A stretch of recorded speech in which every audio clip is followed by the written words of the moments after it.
Vamos falar sobre alimentação sustentável.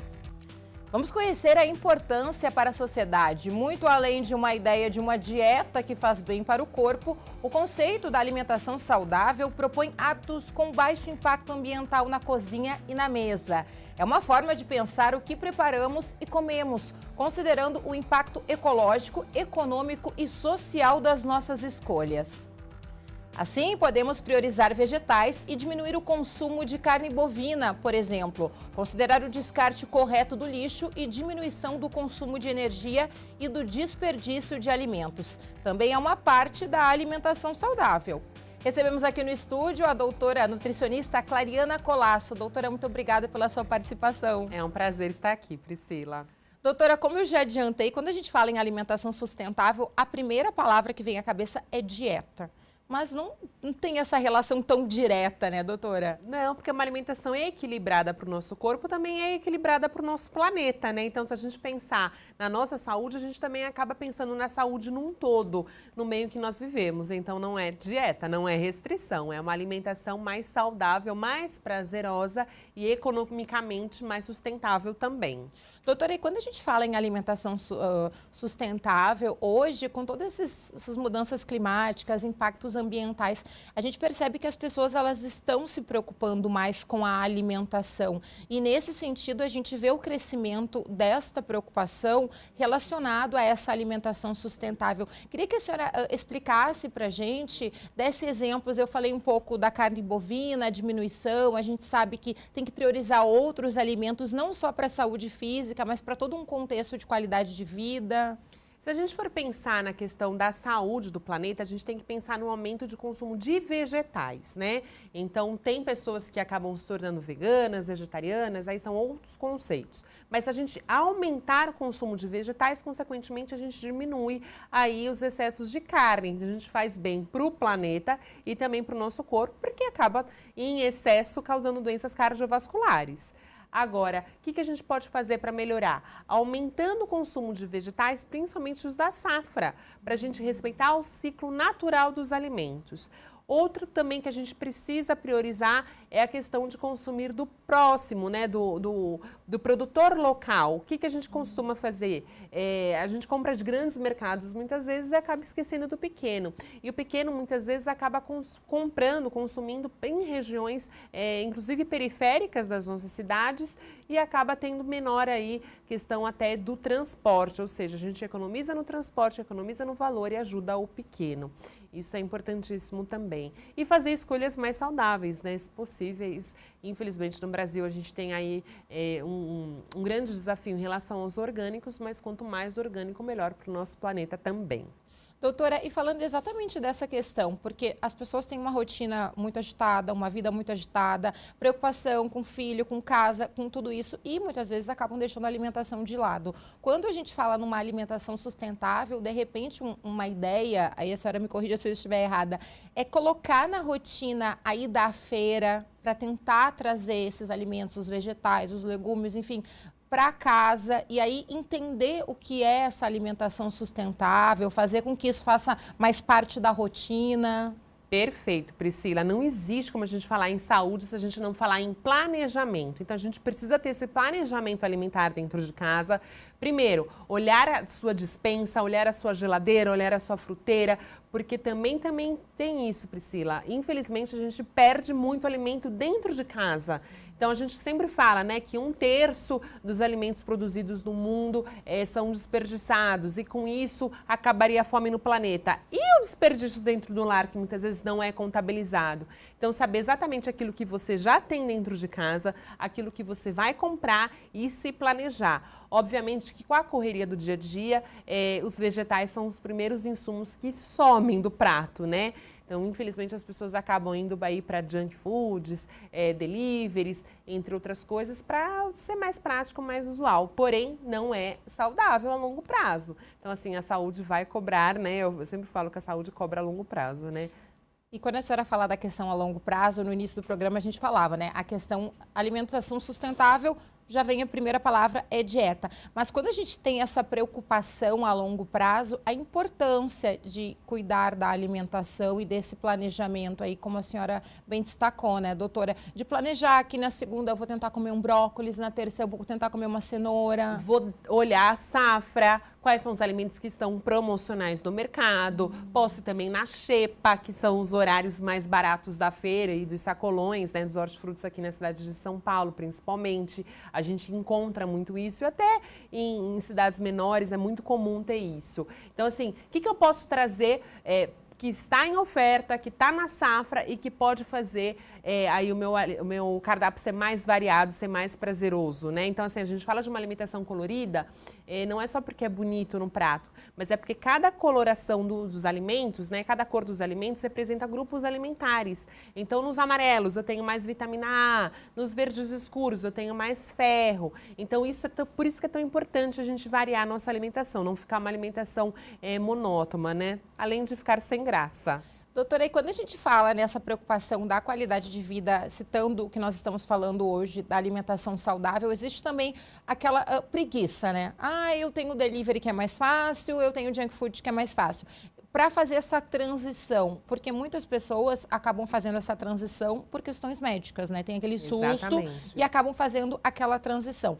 Se a pessoa tem dificuldade para fazer essa transição, como que a senhora orienta para poder pular de um junk food para um prato com brócolis, abóbora, alface, tomate? Priscila, é sempre um desafio, o importante é começar, né? Então, assim, não precisa trocar todas as refeições de um dia para o outro, porque realmente isso não se sustenta a longo prazo. Então, a gente começa por refeições. Então, fazer um café da manhã mais saudável, incluir as frutas, incluir ovos, incluir coisas que me dão mais saciedade, ou seja, me deixam mais satisfeitos. Tentar colocar pelo menos uns 5 vegetais ao longo da sua semana. Então, assim, se você começar, os benefícios vão vir.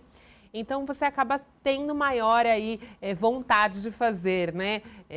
Uma alimentação mais saudável, mais equilibrada. Agora, planejamento e organização. Se eu não organizar a rotina, então assim, eu sei que nas terças e quintas eu chego um pouco mais tarde em casa.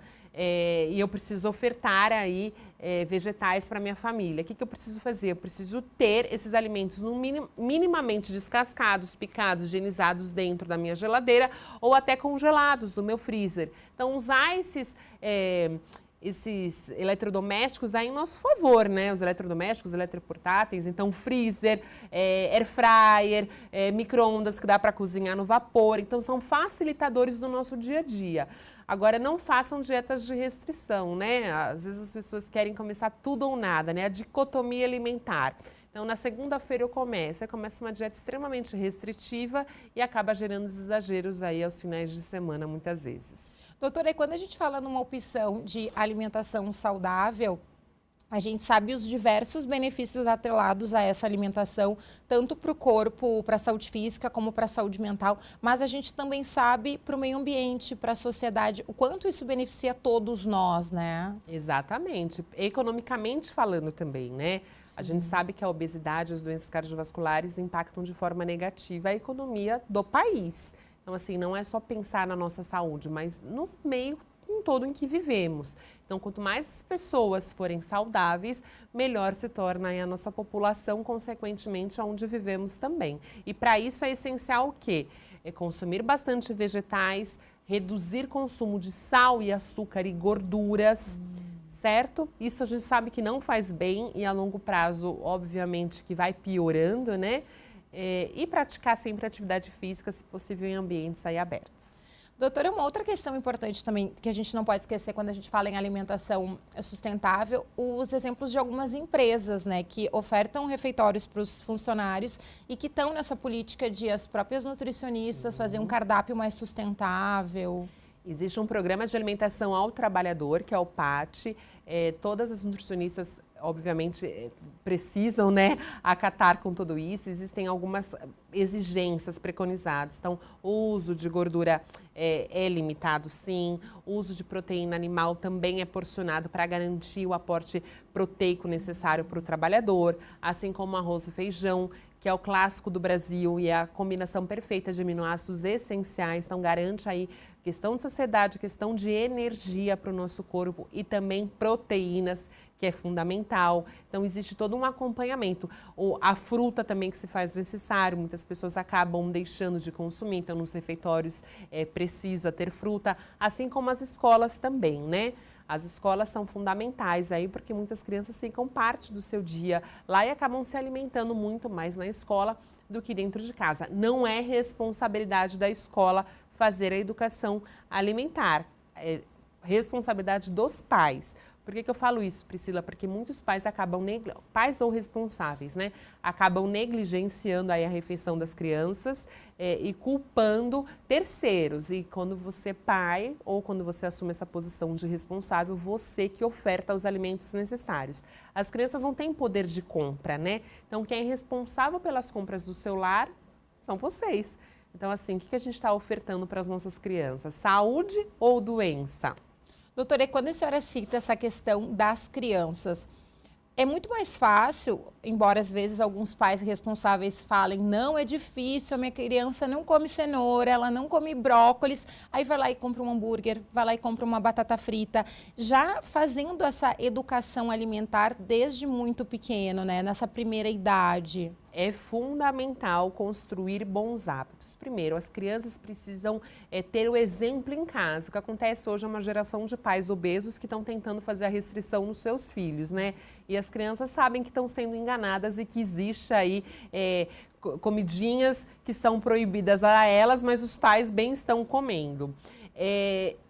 Vocês são responsáveis, os adultos são responsáveis pela criança. Então, assim, quem ofereceu esse hambúrguer, quem ofereceu essa pizza, quem ofereceu esse macarrão instantâneo é sempre um adulto. Então, não pode, obviamente, raras exceções, festinhas, confraternizações, né? A dieta tem que ser equilibrada e para isso não pode ter restrição.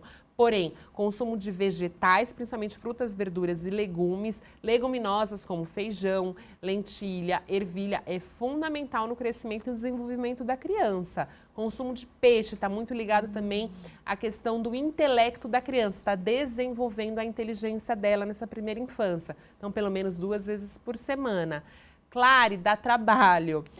Essa função de educar realmente dá trabalho e a gente precisa se organizar para isso. Agora, quando a gente muda a alimentação da família toda, Priscila, todos têm os seus benefícios, né, os seus ganhos, e acaba sendo muito mais prazeroso. Agora, o que os pais também acabam fazendo, ficando muito tempo fora de casa e quando estão em casa não querem comprar essa briga, né? Sim. Não querem falar não para os seus filhos. Falem não, é questão de limite, a criança precisa de limite, precisa de educação, precisa de direcionamento, principalmente o que ela vai consumir ou não. Também não é mudar tudo de um dia para o outro, né? É incluir na alimentação da criança e entender que nós somos responsáveis por elas. Porque eu acredito que até a criança vai percebendo e conforme ela vai se desenvolvendo, né, doutora, ela vai entendendo que é muito mais saudável, embora seja um pouco mais trabalhoso, fazer um prato ali de vegetais colorido, né, do que pedir um hambúrguer, né? E até a questão da criação do paladar dessa criança, né? Se ela está acostumada só com alimentos açucarados, alimentos ultraprocessados, que também não fazem bem para o nosso planeta, principalmente aí por todos os aditivos químicos que colocam e pelo uso, né, exacerbado de plásticos, entre outros. A criança vai criando o paladar próprio dela, então ela perde um pouco a noção do que é doce, do que é salgado, o paladar dela está completamente mascarado, então a criança às vezes nem sabe o que é uma fruta tão docinha, né? Quando você dá tâmaras secas para as crianças, elas não imaginam aquilo uma fruta tão doce, e quando você adoça um bolo com uva passas, a criança não tem essa percepção. Sim. Então, se a gente começa desde cedo a ter bons hábitos alimentares, é muito mais fácil a gente ter essa criança saudável e feliz. Criança doente não é criança feliz. Exatamente. Doutora, e quando a gente fala de alimentação sustentável, o que a gente pode relacionar bebidas? Porque a gente sabe que hoje em dia, com essas mudanças climáticas, a importância da hidratação, a gente está gravando aqui em São Paulo, a gente tem passado por altas temperaturas, temperaturas muito secas, climas muito secos, e o que a gente pode relacionar? Porque, obviamente, é muito mais fácil tirar um refrigerante da máquina e tomar geladinho, né, doutora? Mas não é saudável. Não é saudável se consumir em quantidades aí exacerbadas, né? Agora, a gente sempre recomenda os sem adição de açúcares, né? Os zeros ou os lights. Eles, sem dúvida nenhuma, podem ser uma estratégia nutricional até para perda de peso. Então, pessoas aí que têm vontade de comer um docinho logo após a refeição, talvez se tomasse um refrigerante aí sem adição de açúcares, poderia ter uma melhor adesão à dieta. Então, pode sim ser uma estratégia nutricional interessante. E a gente vai sempre falar da água, né? Água, todo mundo tem aqui na cidade de São Paulo, água potável, água filtrada, pode ser gelada, pode ser aromatizada, pode ser com gotinhas de limão, pode ser em temperatura ambiente, carreguem sempre água. A gente precisa de pelo menos 35 ml por quilo de peso.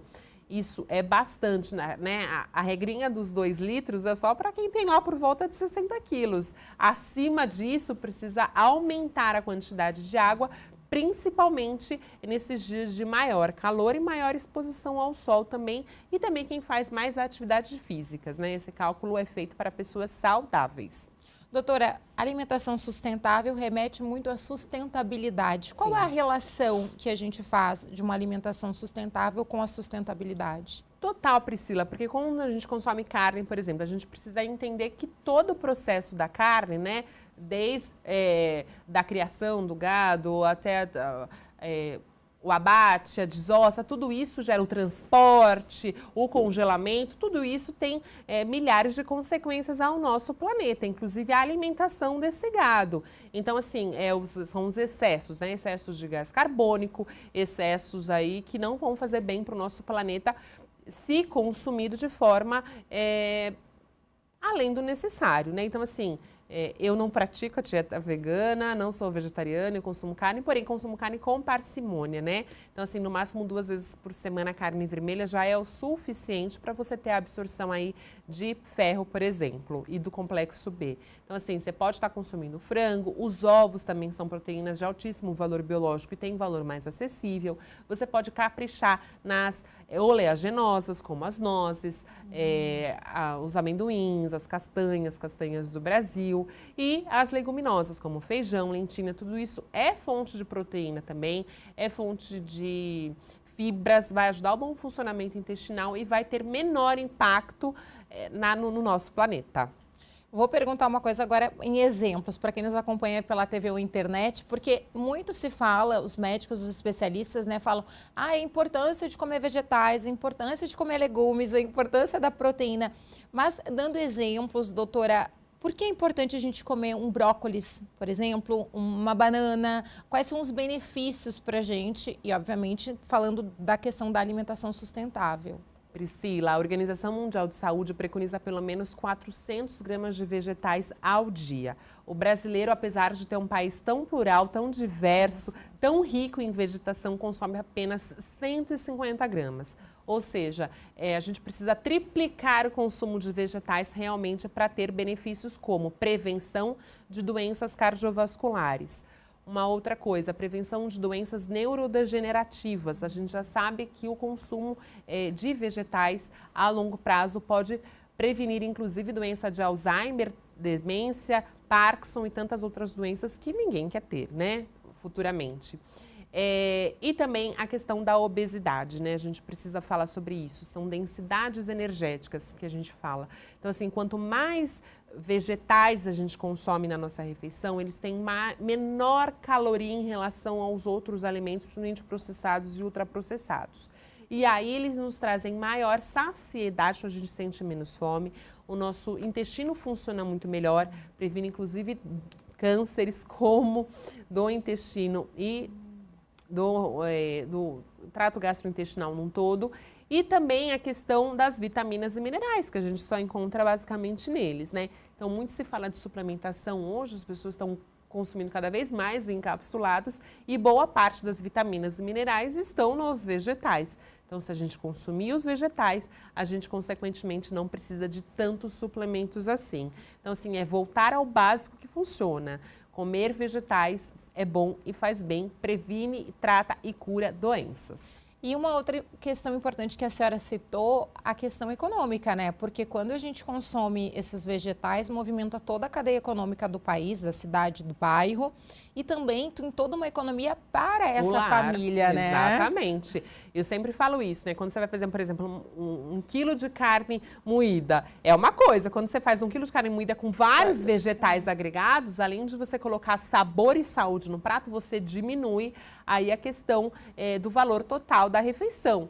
Então, você se alimenta melhor e você gasta menos. Assim, os vegetais são muito mais acessíveis que as proteínas, por exemplo. Então, assim, tem que incluir na dieta para fazer bem para o planeta, menores impactos ambientais e também o impacto na nossa saúde e no nosso bolso. Doutora, e para impactar um pouco menos o nosso bolso quando a gente fala da alimentação, a importância de, como a senhora destacou, da safra, né? Porque às vezes a gente não se dá conta, vai na feira ou vai no supermercado, quer comprar um morango, mas o morango, a época da safra do morango tá longe e aí fica se perguntando, por que o morango tá tão caro? Exatamente. Por que a abóbora tá tão cara? Meu Deus, olha o valor desse tomate. Priscila, é importante a gente entender a safra, que é o ciclo natural do alimento. Então, desde o plantio, colheita, transporte, a gente vai fazer isso de uma forma muito mais saudável para o nosso planeta. Com isso, qual é o benefício que traz no nosso prato? Os alimentos são muito mais nutritivos, então as frutas são muito mais, têm muito maior poder dulçor, elas são mais adocicadas, elas estão prontas para serem consumidas. E fora isso, acaba se tornando mais barato também. Então, a gente respeita a cadeia num todo, desde o respeito ao alimento, do plantio e do cultivo dele, até o pequeno e grande produtor, que também vai estar nesse ciclo e, obviamente, vai ser beneficiado, né? Então, assim, olhar sempre a questão da safra. Então, tá na época do morango, vai lá e compre morango. Claro, eu achei uma promoção muito boa de mandioquinha. O que eu faço, né? A batata baroa. Eu posso descascar essa mandioquinha, eu posso congelar essa mandioquinha e armazenar no meu freezer por até 3 meses. Então, assim, aproveitem as promoções também para isso. Às vezes, está o alimento na safra ou não, às vezes realmente o mercado precisa fazer essa venda, né? Ou porque tem muito em seus galpões, ou porque realmente precisa desovar. E isso economicamente para o cliente final é extremamente funcional, além do que a gente consegue colocar mais vegetais na nossa alimentação. Doutora, e falando um pouquinho sobre os alimentos orgânicos também, nessa questão da alimentação sustentável.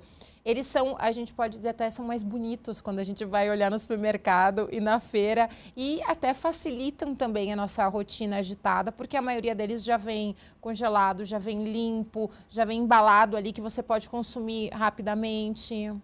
Os orgânicos ainda são um desafio aqui no Brasil, né? Infelizmente a gente não tem tantas iniciativas do governo para isso. É uma produção ainda muito cara, principalmente quando a gente fala em ovos, é assustadoramente não viável, né? A gente às vezes vai comprar e fica, vale a pena ou não vale? É claro que vale, se você puder consuma, mas os vegetais eu sempre falo para dar prioridades àqueles que têm maior quantidade de pesticida, como por exemplo morangos, tomates, coisas que você vai comer de forma crua, como as folhas, ou dar menos importância para aqueles que você vai descascar, porque talvez os pesticidas não contaminem tanto o alimento como aquele que a gente consome inteiro, né? Como o morango.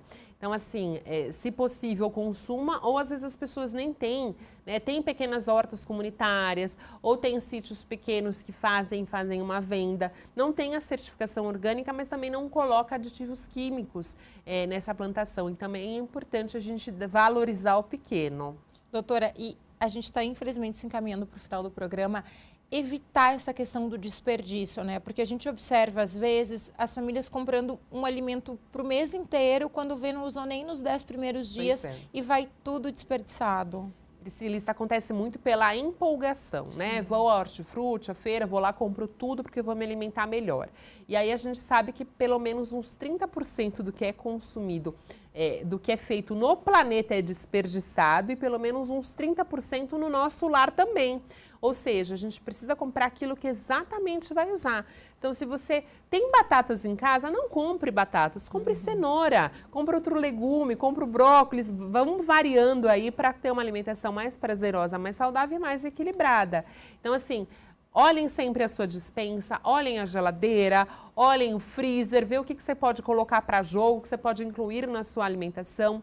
Faça um cardápio com a própria família, isso é muito interessante, Priscila, colocar a família toda domingo para fazer um cardápio aí gostoso, variado, com alimentos que sejam realmente de preferência de todos e que vão se alimentar melhor. Então, assim, evitem o desperdício, porque, assim, os alimentos estão caros, a gente reclama diariamente em relação a isso. Agora, quanto mais você desperdiçar, obviamente, mais você gastará e o planeta também será impactado com esse desperdício. E a gente sabe que uma alimentação, nós somos o que nós comemos, né, doutora? Exatamente, por isso que a gente precisa comer bem, né? A nossa saúde agradece. Doutora Clary, muito obrigada pela sua participação, por esclarecer as nossas dúvidas. A gente sabe que quando se fala de alimentação, as dúvidas são muitas e as portas estão sempre abertas para a senhora vir aqui. Priscila, foi um prazer enorme estar com vocês e uma dica final é: comam frutas, verduras e legumes e diminuam o consumo de sal, açúcar e gordura na alimentação de todos. Isso, sem dúvida nenhuma, para pessoas saudáveis ou pessoas que estão caminhando aí para uma alimentação saudável, faz bem. Então curta já essa postagem, se inscreva no canal e comente. Eu vou amar saber sua opinião.